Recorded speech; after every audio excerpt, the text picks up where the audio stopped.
Hello, welcome back to class bell. ഇന്ന് നമ്മൾ നോക്കാൻ പോകുന്നത് എ ഹാങ്ങിങ് എന്നൊരു എസ്സേ ആണ്. ഇത് എഴുതിയത് ജോർജ് ഓർവെൽ ആണ്. എറിക് ആർതർ ബ്ലെയർ എന്നാണ് അദ്ദേഹത്തിൻ്റെ യഥാർത്ഥ പേര്. അദ്ദേഹം ഒരു ബ്രിട്ടീഷ് നോവലിസ്റ്റും പോയറ്റും എസ്സേയിസ്റ്റും ഒക്കെയായിരുന്നു. പിന്നീട് എഴുതാൻ വേണ്ടി അദ്ദേഹം പുസ്തകങ്ങൾക്കൊക്കെ വേണ്ടിയിട്ട് സ്വീകരിച്ച ഒരു പേരാണ് ജോർജ് ഓർവെൽ എന്നുള്ളത്. എറിക് ആർതർ ബ്ലെയറിന്റെ ഏറ്റവും പ്രിയപ്പെട്ട ഒരു നദിയായിരുന്നു ഓർവെൽ. ആ നദിയുടെ പേരും കൂടി ചേർത്താണ് ഈ നെയിം ഉണ്ടായത്. ആനിമൽ ഫാമും 1984ഉം ജോർജ് ഓർവെലിന്റെ ഏറ്റവും പ്രധാനപ്പെട്ട രണ്ട് പുസ്തകങ്ങളാണ്. ഇന്ത്യൻ ഇംപീരിയൽ പോലീസ് ഓഫീസറായിട്ട് അദ്ദേഹം ബർമയിൽ വർഷങ്ങളോളം ജോലി ചെയ്തിട്ടുണ്ട്. അതായത് ബ്രിട്ടീഷുകാർക്ക് ആധിപത്യം ഉണ്ടായിരുന്ന കാലത്ത്, ഇന്ത്യയിലും ഒക്കെ ബർമയിലും ഒക്കെ ആധിപത്യം ഉണ്ടായിരുന്ന കാലത്ത് പോലീസ് ഓഫീസറായിട്ട് ബർമയിൽ ജോലി നോക്കി. അക്കാലത്തെ ഒരു അനുഭവമാണ് ഈ ഹാങ്ങിങ് എന്ന എസ്സേയിൽ ഉള്ളത്.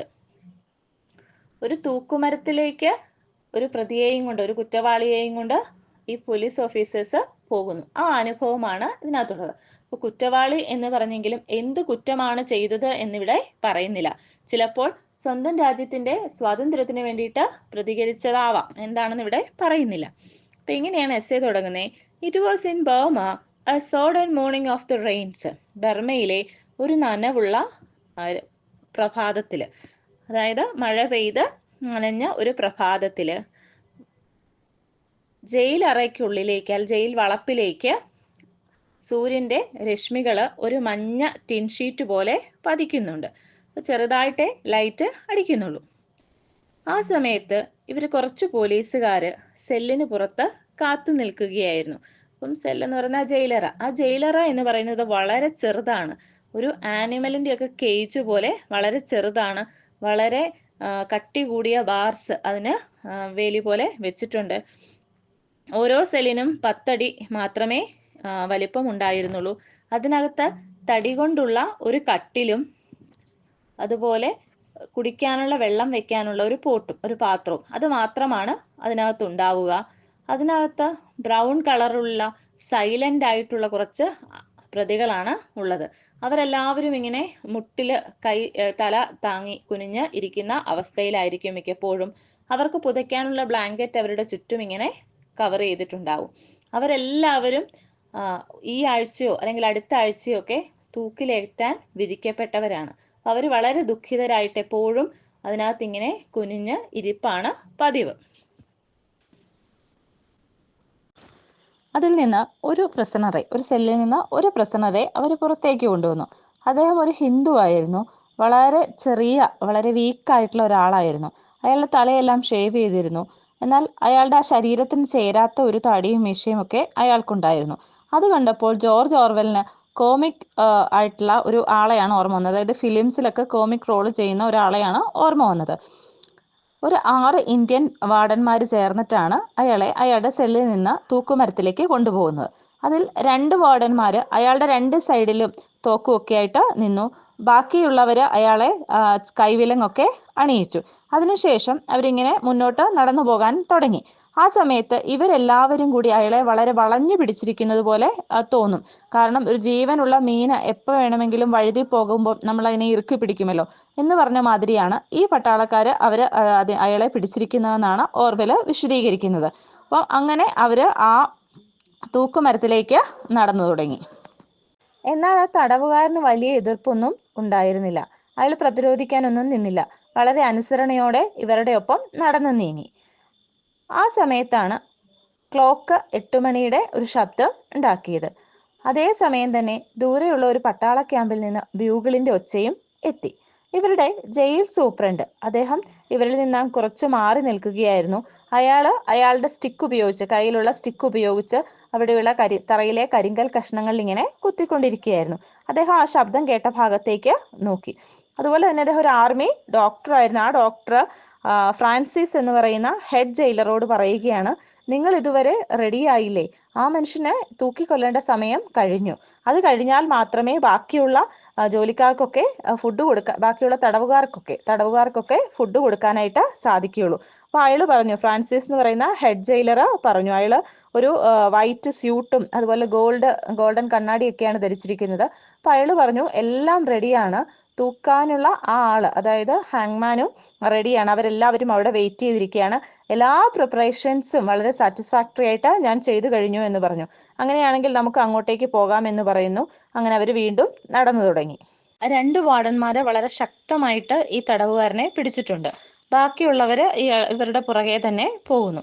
അങ്ങനെ അവരൊരു 10 അടി അങ്ങോട്ടേക്ക് ചെന്നപ്പോഴേക്കും എവിടെ എന്നറിയില്ലാതെ ഒരു ഡോഗ് ഇവരുടെ അടുത്തേക്ക് വന്നു. ആ സമയത്തെങ്ങും അവിടെ അങ്ങനെ ഒരു ഡോഗ് ഇല്ലായിരുന്നു. പക്ഷെ സഡൻലി ഇവരുടെ അടുത്തേക്ക് വന്നു. അതിനുശേഷം അത് ഉച്ചത്തിൽ കുരയ്ക്കാനായിട്ട് തുടങ്ങി. അപ്പൊ ഇവർക്ക് ആർക്കും അതിനെ പിടിച്ചു നിർത്താൻ പെട്ടെന്നൊന്നും കഴിഞ്ഞില്ല. അതൊരു വലിയ ലാർജ് ഡോഗായിരുന്നു. ഹാഫ് എയർഡെയിൽ എന്ന് പറയുന്ന ഒരു ഇനത്തിൽപ്പെട്ട ഡോഗാണ്. അത് ഇവരുടെ ചുറ്റും, ഈ ഗ്രൂപ്പ് ഓഫ് ആൾക്കാരുടെ ചുറ്റും ഇങ്ങനെ വളരെ ധൃതിയിൽ സഞ്ചരിക്കാൻ തുടങ്ങി. അതിനുശേഷം ആ തടവുകാരന്റെ മുഖത്ത് നക്കാനായിട്ടുള്ള ഇങ്ങനെ ചാടാനായിട്ട് പല തവണയായിട്ട് ശ്രമിച്ചു. അപ്പൊ എല്ലാവരും പെട്ടെന്നായപ്പോൾ അവരൊന്ന് പകച്ചുപോയി. എന്നിട്ട് സൂപ്രണ്ട് വളരെ ദേഷ്യപ്പെട്ട് ചോദിക്കുന്നു, എവിടെ നിന്നാണ് ഇതിവിടെ വന്നത്, ആരാണ് ഇതിനെ കടത്തിവിട്ടത്, എത്രയും പെട്ടെന്ന് ഇതിനെ പിടിക്കാൻ പറഞ്ഞ് സൂപ്രണ്ട് ദേഷ്യപ്പെടുന്നു. അപ്പം ഇവരുടെ കൂട്ടത്തിലുണ്ടായിരുന്ന ഒരു വാർഡൻ ആ ഗ്രൂപ്പിൽ നിന്ന് മാറി ഡോഗിനെ പിടിക്കാനായിട്ട് ശ്രമിക്കുന്നു.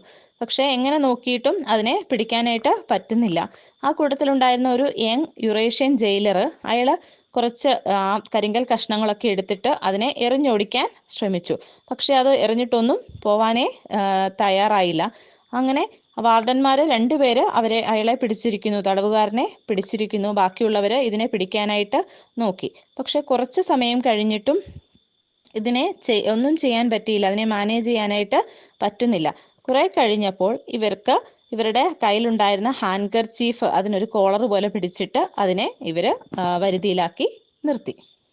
ഇനി ഒരു 40 അടി ദൂരവും കൂടി ആ തൂക്കുമരത്തിലേക്കുണ്ട്. ഇപ്പൊ ജയിലറയിൽ നിന്ന് കുറച്ച് സെപ്പറേറ്റഡ് ആയിട്ടാണ് ഈ തൂക്കുമരം നിൽക്കുന്നത്. ഇവരെല്ലാവരും കൂടി അങ്ങോട്ടേക്ക് പോവുകയാണ്. ജോർജ് ഓർവെൽ ഇദ്ദേഹത്തിന്റെ പിറകിലായിട്ടാണ് നടക്കുന്നത്, ഈ തടവുകാരന്റെ പിറകിലായിട്ടാണ് നടക്കുന്നത്. ആ ഡോഗിനെ അവർ വരുതിയിലാക്കി ഹാൻകർചീഫ് ഉപയോഗിച്ച് ബന്ധനസ്ഥാക്കി ഇങ്ങനെ കൂടെ കൊണ്ടുപോകുന്നുണ്ട്. അപ്പൊ അങ്ങനെ പോകുന്ന വഴിയിൽ ജോർജ് ഓർവെൽ ഈ തടവുകാരനെ കൂടുതലായി ശ്രദ്ധിക്കുന്നു. ശരിയായ ഒരു ഇന്ത്യക്കാരൻ നടക്കുന്നത് പോലെ മുട്ട ഇങ്ങനെ വളച്ചിട്ടാണ്, അതായത് വളരെ സ്ട്രൈറ്റൻ ചെയ്യാതെ അപ്പ് ആൻഡ് ഡൗൺ മൂവ്മെന്റിലാണ് അദ്ദേഹം നടക്കുന്നത്. അദ്ദേഹത്തിന്റെ തലമുടി ചുറ്റും പടർന്നു കിടക്കുന്നു, തലയ്ക്ക് ചുറ്റും തലമുടി പടർന്ന് കിടക്കുന്നു. അതുപോലെ ആ കരിങ്കൽ കഷ്ണങ്ങളിലൊക്കെ അദ്ദേഹത്തിന്റെ കാലുകൾ വളരെ ആഴത്തിൽ പതിയുന്നു. അങ്ങനെ നടന്നു പോകുന്ന വഴി അവിടെ ഒരു ചെറിയ കുഴിയും അതിനകത്തൊരു വെള്ളവും ഉണ്ടായിരുന്നു. പെട്ടെന്ന് ഈ തടവുകാരൻ ആ കുഴിയിൽ പെടാതെ ചാടി മാറി ഇപ്പുറത്തുകൂടി നടന്നു. അപ്പോൾ ജോർജ് ഓർവെലിന് പ്രത്യേകതയായിട്ട് അപ്പോഴാണ് ഒരു കാര്യം തോന്നിയത്. നമ്മളെപ്പോലെ തന്നെ ചിന്തിക്കുകയും നമ്മളെപ്പോലെ ശരീരാവയവങ്ങളെല്ലാം പ്രവർത്തിക്കുകയും നമ്മളെപ്പോലെ ഫുള്ളായിട്ട് ഒരു മനുഷ്യനാണ് ഈ കൂടെ നടക്കുന്നത്.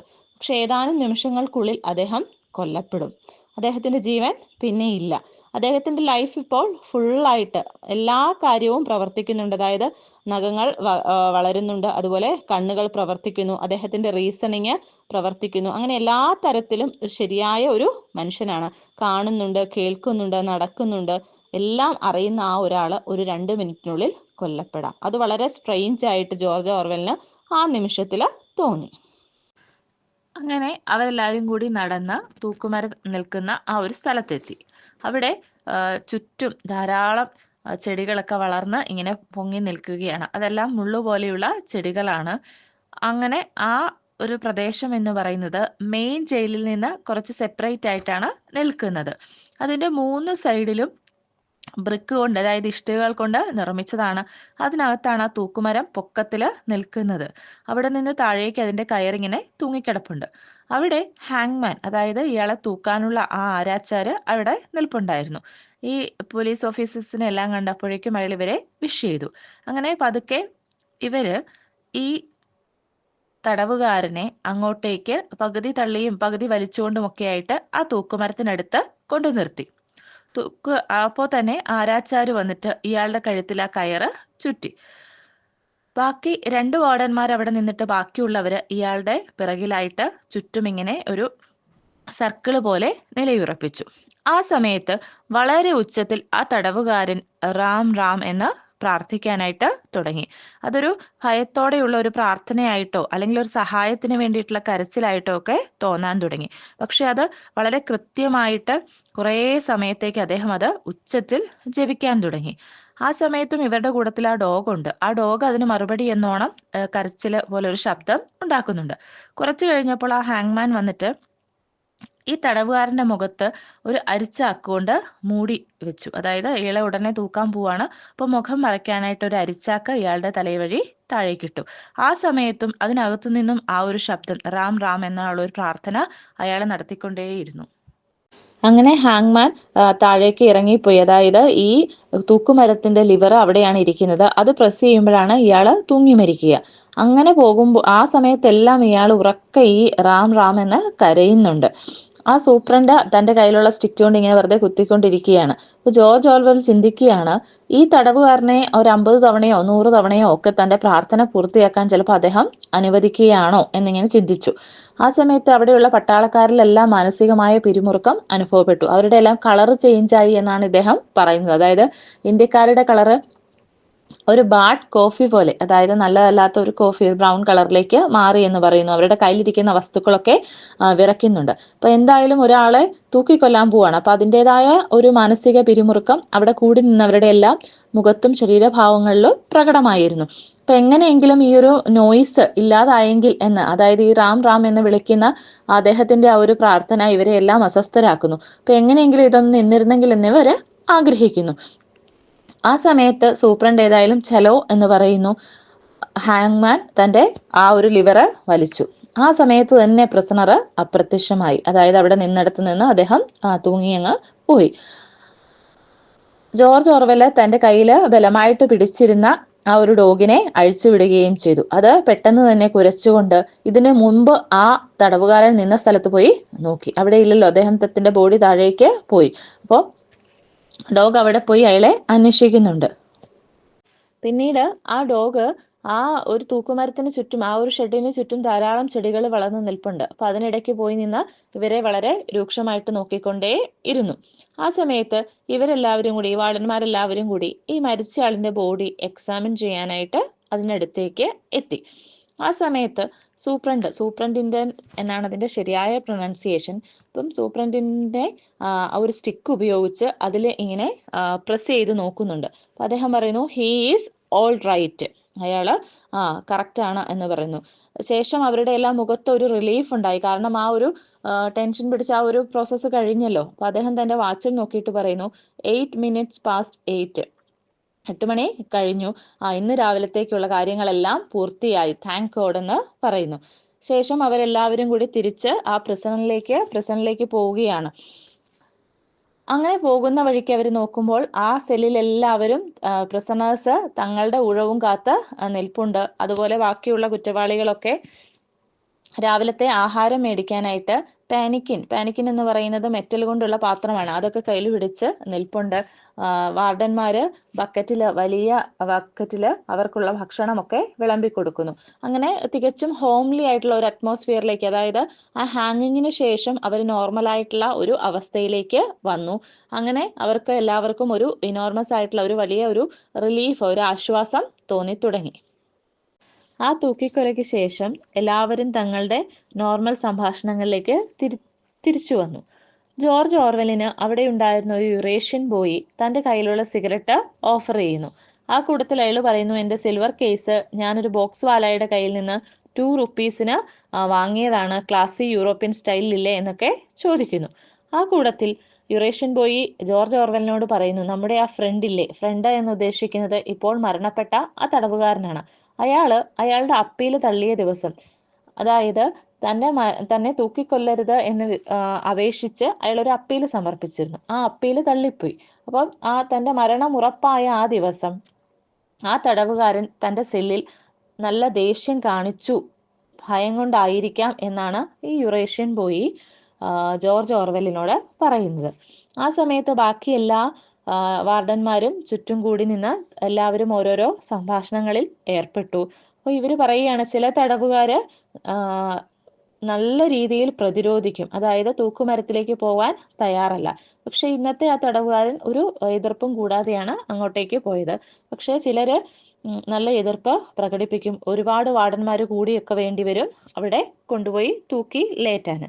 ഇങ്ങനെ പറഞ്ഞുകൊണ്ടിരിക്കുമ്പോഴാണ് കാറിൽ വിസ്കി ഇരിക്കുന്ന കാര്യം ഓർത്തത്. അങ്ങനെ ഈ വാർഡന്മാരെല്ലാവരും കൂടി അത് കുടിക്കാൻ വേണ്ടിയിട്ട് ജയിലിന്റെ ആ ഡബിൾ ഗേറ്റ് കടന്ന് പുറത്തേക്ക് പോകുന്നു. അവിടെ ചെന്നും ഇവർ ചെറിയ നിസാര കാര്യത്തിന് പോലും ഉച്ചത്തിൽ പൊട്ടിച്ചിരിക്കാനായിട്ട് തുടങ്ങി. ഇവരങ്ങോട്ടും ഇങ്ങോട്ടും ഫണ്ണി ആയിട്ടുള്ള കാര്യങ്ങളൊക്കെ പറഞ്ഞ് ഉച്ചത്തിൽ ചിരിക്കാൻ തുടങ്ങി. ഒരുമിച്ച് ആ വിസ്കി കുടിക്കുന്നു. അങ്ങനെ യൂറോപ്യനും നേറ്റീവ് ആയിട്ടുള്ള ആൾക്കാരും എല്ലാവരും കൂടി വളരെ യോജിപ്പോടെ ചിരിക്കുകയും ആ ഡ്രിങ്ക് കുടിക്കുകയും ഒക്കെ ചെയ്യുന്നു. ഈ എസ്സേ അവസാനിക്കുന്നത് എങ്ങനെയാണ്? The dead man was 100 yards away. ആ സമയത്ത് ആ തടവുകാരൻ ഇവരിൽ നിന്ന് കുറേയേറെ അകലെയാണ്. അതായത് ഇപ്പോൾ ഒരു മരണം, ഇവരൊരു കൊലപാതകം നടത്തി എന്ന് വേണമെങ്കിൽ പറയാം. ക്യാപിറ്റൽ പണിഷ്മെന്റിന്, അതായത് തൂക്കിക്കൊലയ്ക്ക് എതിരാണ് ഈ ലേഖനം എന്ന് പറയാം. ഇപ്പോൾ ഒരു കൊലപാതകം നടന്നു, മിനിറ്റുകൾക്കകം ഇവരെല്ലാവരും വളരെ ഉച്ചത്തിൽ ചിരിക്കുകയും അതുപോലെ ഒരുമിച്ച് മദ്യപിക്കുകയും ഒക്കെ ചെയ്യുന്നു. അതിൻ്റെ ഒരു വിരോധാഭാസമാണ് ഈ എസ്സേയിലൂടെ നമുക്ക് കാണാനാവുക. കാരണം ഒരു മരണത്തെ വളരെ ലഘൂകരിച്ച് ഈ പട്ടാളക്കാര് പരസ്പരം പൊട്ടിച്ചിരിക്കുന്നു.